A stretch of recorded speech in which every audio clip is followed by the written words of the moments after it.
আমরা ঠিক সোশ্যাল মিডিয়ায় যতটুকু দেখে আপনারা ততটুকুই দেখেন, কিন্তু পিছনের গল্প কেউ জানেন। একটা গল্পই আমি আজকে আপনাদের সাথে শেয়ার করি। আমি যখন মিশর যাই, দুবার যাওয়ার পর তিনবার যখন যাচ্ছিলাম, তখন আমার ভিসাটা ছিল ট্রাভেলিং ভিসা। আমরা এটা জানতাম না, যেহেতু ভিসা সবকিছু আরবিতেই লেখা ছিল ট্যুরিজম ভিসা। ট্যুরিজম ভিসার মেন কাহিনী হচ্ছে, আপনাদেরকে একটু বলি, যখন দেশে ফিরবেন তখন আর আপনি এটা ব্যাক করতে পারবেন না যতক্ষণ আপনি রিনিউ করান না। যেহেতু আমাকে অ্যাডভোকেট ওই হিসেবে লয়ার কোনো কিছু বলেননি, এই জন্য আমি জানতাম না। আসার পরে আবার যখন ব্যাক করছিলাম 4 মাস পরে, বাংলাদেশ এয়ারপোর্ট থেকে আমাকে ছাড়া হলেও মিশর এয়ারপোর্ট থেকে কিন্তু তখন ছাড়া হয়নি। আমি স্প্যানিক্স যে ইন্টারন্যাশনাল এয়ারপোর্ট আছে ওখানে ল্যান্ড করি, আর ওখানে ল্যান্ড করার পরে 25 থেকে 30 জনকেই অন অ্যারাইভেল দিয়ে মিশরে এন্ট্রি দেওয়া হয়, কিন্তু আমাকে দেওয়া হচ্ছিল না, যেহেতু আমার আগে ট্যুরিজম ভিসা আছে। এটা খুবই কেন হয় ভিতরে এন্ট্রি থেকে। আমি ওখানে ওয়েট করছিলাম, এটা ছিল ঈদের আগের দিন, আর আমার ঈদটা এয়ারপোর্টে, এটা ছিল 2024 সালের ঈদ। ওই মুহূর্তে এটা সিচুয়েশনটা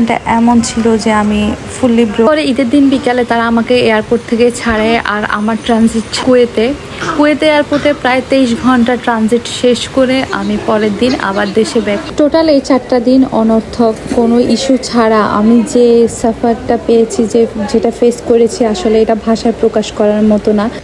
কারণ সেম সব কিছু দিয়েই কিন্তু পরে যখন আমি ব্যাক করি দেশে, আমার হাজব্যান্ড এসেছিল 2 দিন পরে আমাকে নিয়ে যাওয়ার জন্য। সব কাজ ছেড়ে উনি চলে এসেছিল দেশে আমাকে আবার নিয়ে যাওয়ার জন্য, যেহেতু এরকম একটা ঘটনা ঘটে গিয়েছে। আমি ওনার সাথে আবার পরের মাসে যাই, এবং তখন আমি কায়রো ইন্টারন্যাশনাল এয়ারপোর্ট থেকে অন অ্যারাইভেল নিয়ে ঢুকেছিলাম। আমাদের কুয়েত এয়ারপোর্ট থেকে আমার সব কিছু চেক করার পরে তারা আমাকে একটাই কোশ্চেন করেছিল, যেই আমার সব ঠিক আছে, তারপরে ওরা কেন আমাকে আবার ঢোকার জন্য রিজেক্ট করে দিল। আসলে এর উত্তর আমি এখনো পাই। বাই দ্য ওয়ে, তারপরে আমার হাজবেন্ড এসে যখন নিয়ে গেল, তখন খুব ইজিলি আমি মিশরে entry, without any question, without any hesitation. তো এটা ছিল অনাকাঙ্ক্ষিত আমার জীবনের একটি ঘটনা।